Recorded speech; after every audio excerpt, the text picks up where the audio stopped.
The 2025 global CEA census is now complete, and the final report offers deep analysis on data collected from more than 450 CEA growers and professionals around the globe.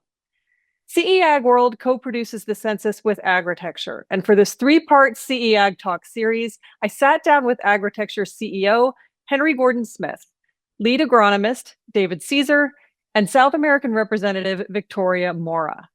We've chosen three topics that stood out to us among the findings, and our discussion will shine a light on what that data tells us.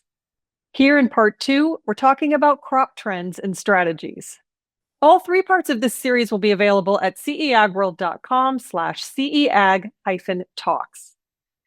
Go to ceagworld.com/census to download the entire 2025 Global CEA Census Report.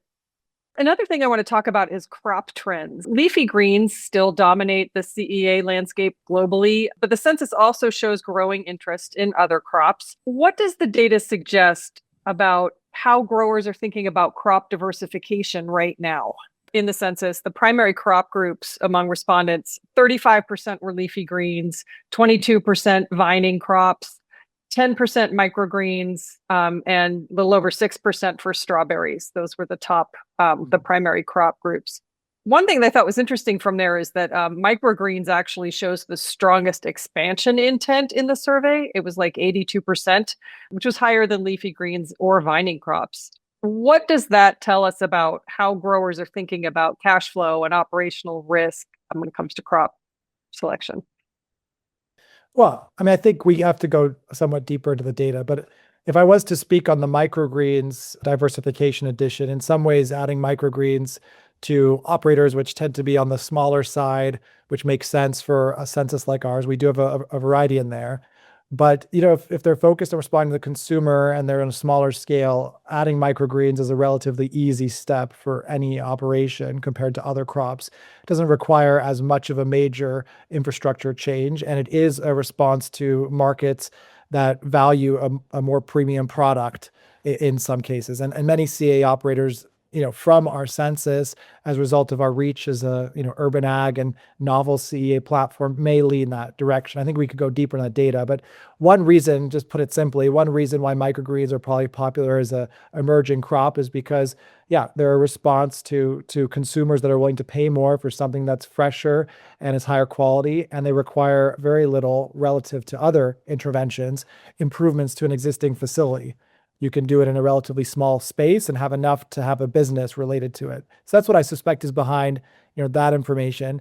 I think the leafy greens number going down this year also is in part because we did get a larger Spanish farmer response, right? And I think that probably increased some of the variety that we had in the crop varieties. I mean, going to Spanish greenhouses myself in Almeria, they're mostly vine crops and not as many leafy green crops. Although leafy greens there would be a newer product that would be like an emerging one that farmers are considering adding relative to what they typically do as they expand or improve facilities. I have seen some of that. And there's more suppliers providing automation, semi-automation for medium-tech greenhouses in Spain related to adding leafy green production to sort of create this new product in the market relative to what they historically have produced. I would also add that for leafy greens, they also have a component that is they have a rapid growth cycle and they have a high yield density, which often, like Henry mentioned, a strong market demand.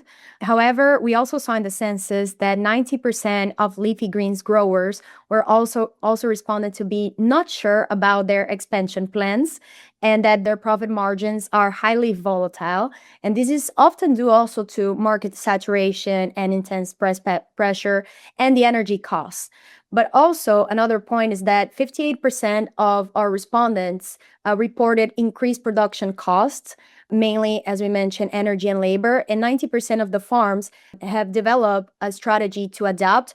And the most common adaptation was reported by growers. 39% of the growers responded that their adaptation was change in crop mix. And we're seeing this distinct flight to quality and higher margins vision that they are striking for. And one thing that I would encourage readers to look through the census is that we have data there that also shows profit margin distribution by crop groups, if you're also interested in the margins for different crops. And then this brings us to microgreens, which they also have an incredibly fast growth cycle. And 29% of the growers reported profit margins of over 50%. And so I think this also gets back to why microgreens. In terms of crop mix, you have a downside that you have to be careful. That is, the more crops you want to add, the more complex your system is going to get.